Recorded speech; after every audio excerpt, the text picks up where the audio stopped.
Hello and welcome to Mr. Irrelevant's Fantasy Football Show. I'm Grant, And I'm Nick. and today we're going to be going through our first ever fantasy football forecast for none other than Ezekiel Elliott of the Dallas Cowboys. But first, If you guys like this video, don't forget, subscribe, comment. We want to hear your thoughts down below. it would mean a lot.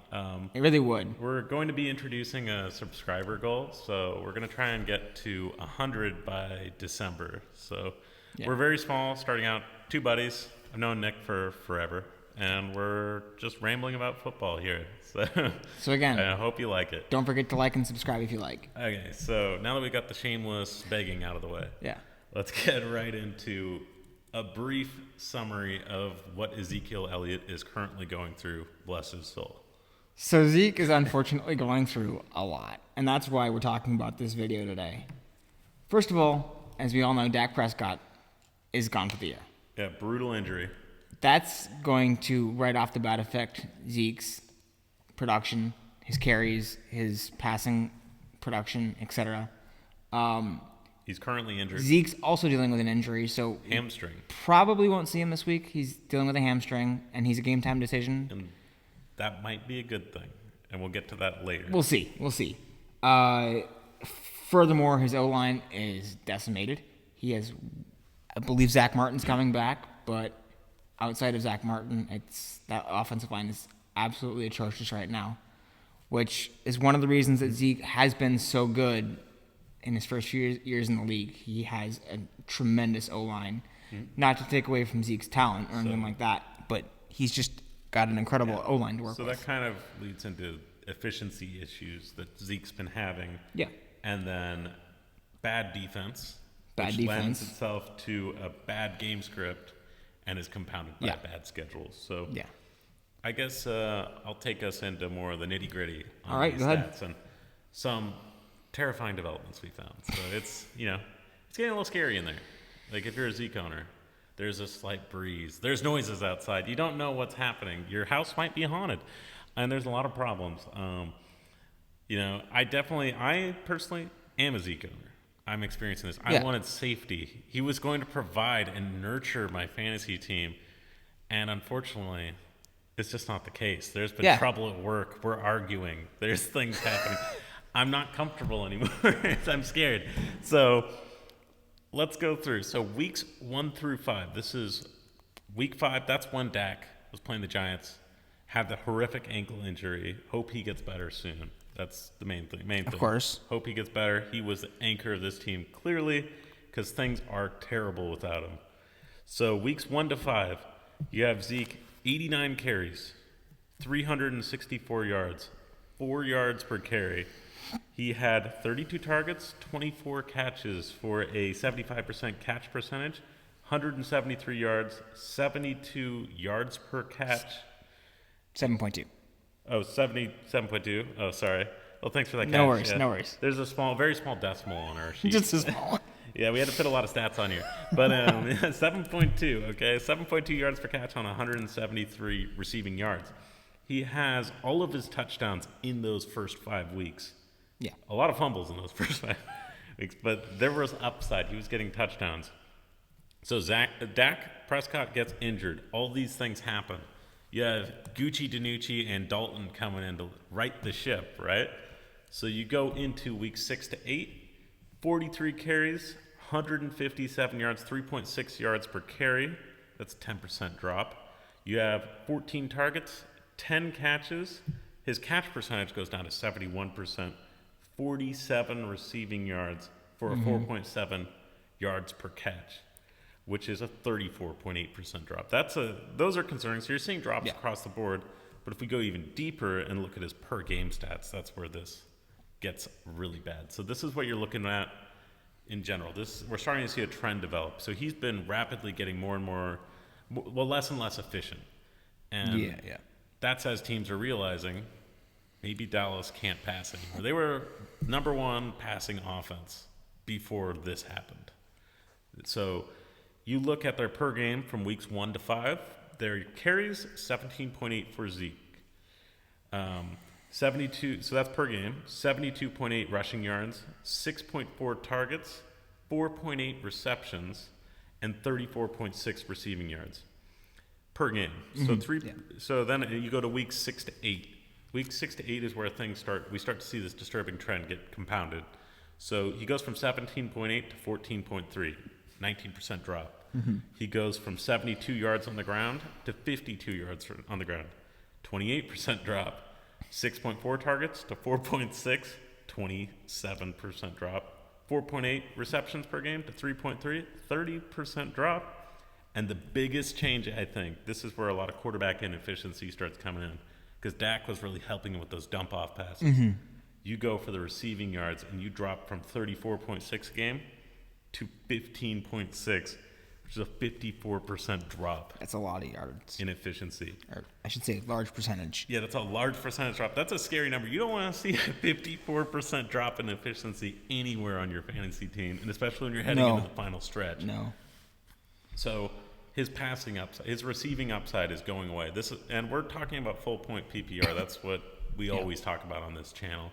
So his passing upside's going away, and his rushing's getting bad, and you have to be concerned about these fumbles that have been showing up. He loses a lot of fumbles, and it's hard to see the stat when you're going through your fantasy team, but a lot of the interceptions that lead to touchdowns were on dump-off passes to Zeke, where it just goes right through his hands.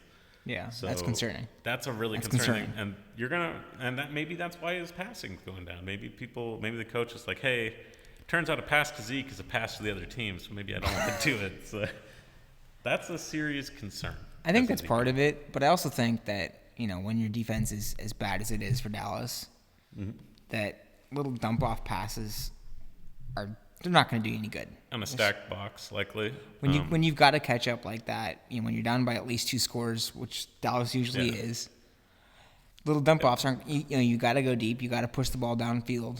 I don't think that's where you're looking at. I don't think they do either. And with Ben DiNucci's frisbee throws he was doing for a while, I don't think that you're gonna really worry. There's no way when a guy's throwing a ball like this, he's got that sidearm. He's like a really weird, not good version of Phillip Rivers' passing. Oh gosh, Phillip Rivers, his passing motion looks painful. I always cringe at Phillip Rivers. It looks painful. Always. It's like how you tear something. Yeah. But so you're not scared about the deep ball on that. So then that leads you to a situation where you're rapidly approaching Jeff Fisher, LA Rams territory. Yeah. I'm a Rams fan, so I sat through all those games. I watched them. And you see a talent like Todd Gurley or Zeke Elliott, they're very comparable in this situation. Talented running backs, and then all of a sudden the game script starts changing. You don't have to respect that pass. And from a fantasy perspective, you're looking at a guy who's basically charging headfirst into a brick wall. And you watch it, and you're like, maybe I'll get a Unfortunately. 0.1 or Unfortunately. 0.2. And he averaged around 3.3 yards per carry against the Eagles. And spoiler alert, the Eagles really aren't that good. That whole division's absolutely awful. And he was like, there's no potency to that offense. So that's what scares me. So, and speaking of that, when you're talking about teams, I'm really excited to tell you guys what we're forecasting what we're looking at in that schedule. Steelers, a Minnesota team the Vikings team on the upswing. Getting better. Washington Footballs, who they practically murdered Andy Dalton last time. Chase Young's a beast. Yeah. All I'm going to say is they hit on Chase Young. They got a really good team there on the defensive side of Washington. Baltimore, that's going to be a bloodbath. Bengals, which beat the Titans. I honestly think that's going to be that's going to be a deceptive. Like, people are going to say, maybe this is the game for the Cowboys. I don't think so. San Francisco, Philadelphia, and Giants. All these teams are decent or really good against the run. So, as a Zeke owner, if you see his passing numbers, his receptions going down, and he's heading into this just murderer's row. It is. That's just a bad time. That's that's not what you want to see. It's just a whole lot of red on your projections, and that's not what you want to see. So if you look and see that, you have to start thinking you're looking for an exit, fire escape. Maybe. I think you're starting to. You're gonna go out and buy some cigarettes or something and disappear. Yeah, unless you're in a dynasty Zeke, league. Hey Zeke, I'm gonna be right back. I'm just gonna go buy some cigarettes. You haul You're out of there. Just get rid of him. He's just like, Well, he's no, like, you Nick, can't are you dump coming him. back? Please, I want to be on your fantasy team. No. Are you gonna dip out or are you gonna stick with Zeke? It depends on what's out there. Zeke is talented enough where even though the entire situation that we just outlined is a complete mess and his upside is not likely, it's still technically there. I consider it there just because of his pure talent. Yeah. But again, if you can get an RB2, something like a Chase Edmonds, I'd seriously consider it. I would. David Montgomery sneak in there. David the Toyota Montgomery Camry himself. I would. It's not sexy. I would. It gets you there. Yeah. He's got good. Well, I wouldn't even say he's got good fuel efficiency. He's like a Toyota Camry without the fuel efficiency, but he's still just not braking, and gets you there. And I'm not gonna lie right now. I don't like the Cowboys, so that this could be part of my bias against the Cowboys. Oh, you gotta chill out, dude. Get on the bandwagon. But despite that, I'm trying to look at this as objectively as possible. I think there are better options right now than Zeke Elliott, unfortunately. So who are some names that? So Zeke Elliott was top 3. You're obviously not getting. You're not getting Kamara. You're not getting Aaron Jones. You're not getting Derrick McCaffrey. Henry. You're not getting McCaffrey. So who do you think would be fair? So if you're in a league and you have one of these players that someone might be trading Zeke for, who would it be? Like, so what type of player would you be willing to let go of to get a Zeke Elliott on your team? To get a Zeke Elliott? Where he's going to be bashing his head into a wall for the rest of the season. Well, certainly I wouldn't trade anybody like a Gurley who's... I mean, he's not a great running back, but he tends to find the end zone. He tends to find the end zone, and that's huge. Cowboys haven't scored a touchdown in eons, I think it is. It's been a few weeks. Yeah, 3 weeks. They scored one touchdown in 3 games. Yeah. It's kind of, well, actually, no. Oh, that's wrong. They haven't scored a touchdown since the Giants game, correct? Or did they score one? No, they scored one in the last couple seconds against the Cardinals. Against the Cardinals, they scored. They did. Yeah. But the last 2 games, they have not. Yeah. So, that all goes back to, who's out there and who would you trade for.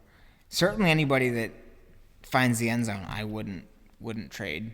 Whether it be so Todd Gurley's off limits for Zeke Elliott. I wouldn't trade Todd Gurley. Would you get rid of a David Montgomery for Zeke? I'd consider it. I would consider it. I don't like how what the about Bears. Myles Gaskin? No, not right now. Myles Gaskin. He's got that PPR upside. I like it. He does, but he's injured right now, and I don't know what he's going to look like coming off that injury. Does that leave you think, with the waiver wire to get rid of? I remember I've been floating Zeke Elliott trades all across. Even before he got really, really bad, I've been floating in my fantasy leagues, and people are turning them down. Stuff. I was able to trade David Montgomery before I traded Zeke. Which that's as 2020 as it gets. You cannot trade Zeke Elliott, but people are like, "Oh crap, give me some of that David Montgomery in here." And you're just, that's about as 2020 as it gets. That's about as 2020 as it gets. And soon, maybe you could swing a trade for Frank Gore. You like that? Get some another one I wouldn't get some shares in the Jets. Well, no, I'm sorry, I would do that one. You would? I would not take Frank Gore over Zeke Elliott. Yeah, so that's a little crazy. He's been in the league for forever, but.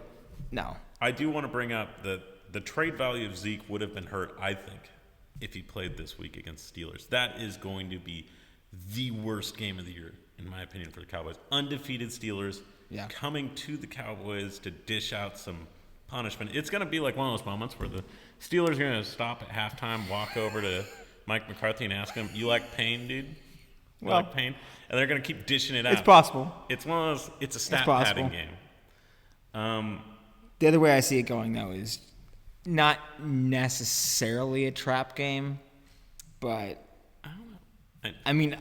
I don't think the Cowboys can win. I think the Steelers are favored by 15 points. I'm sure they are. Would you take that? I'd take a 2-score game. I would take almost a 3-score game.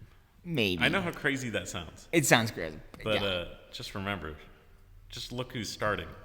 I'm aware. I'm aware. His name? Is it Gary Gilbert? It's Garrett Gilbert. Garrett Gilbert. Yeah, Garrett Gilbert. We got the Gilbert. So you have that. So that's what's adding. You have this quarterback uncertainty. And then you have these really strong teams that are really great at rushing uncertain quarterbacks. And this is a guy who they looked at, and I'm like, this guy's fifth string. But then apparently Cooper Rush came in, stunk up the place so bad they threw him out. So now you get Gilbert. Or at least there's a competition. Maybe I'm negative. Because maybe Gilbert showed up and he's like, guys, look at me, I'm Pat Mahomes. Look at me, check it out. And he's just dunking. Come on. Yeah. Be realistic. Yeah, I'm going to be realistic. He wasn't dunking. It was Cooper. Probably Cooper was looking Probably. Bad. So Andy Dalton COVID experience. So maybe he's out for another week after this. So you're having these situations develop where you're just hoping, and who would have thought, you're hoping at the bare minimum you get backup level quarterback play. So that's why, in my opinion, when it comes to Zeke, I think that if this forecast has to be declared anything, I'd say the forecast is grim. Certainly Grim this year. forecast. And when you can't, and that's a really great way to just judge what do you think of a player. Float these trade offers out there and see if they even get back to you. That is interesting that you mentioned that, and no one's bitten on the trade. I've been doing a little experiment in one of my throwaway leagues, and I've been just floating that trade out for anyone, and they're just like, hell no, dude. No, get that out of here. I find that fascinating. I find it fascinating too. This is in like a couple leagues I'm experimenting with. Yeah. And I get those rejects faster than if you're telling someone. If you call someone up and you're trying to, like you call someone up at like 6 p.m. and you're a telemarketer and you're like, hey, would you like to buy this new thing, my new AC unit? They hang up faster than that when you're trying to sell them Zeke, and I'm shocked. Yeah. So I guess that's our final conclusion. Zeke Elliott, you probably want to trade him for an RB2. Yeah, find a way out. It's not looking good for the rest of the year. There's not really much to be optimistic about on the Cowboys. No.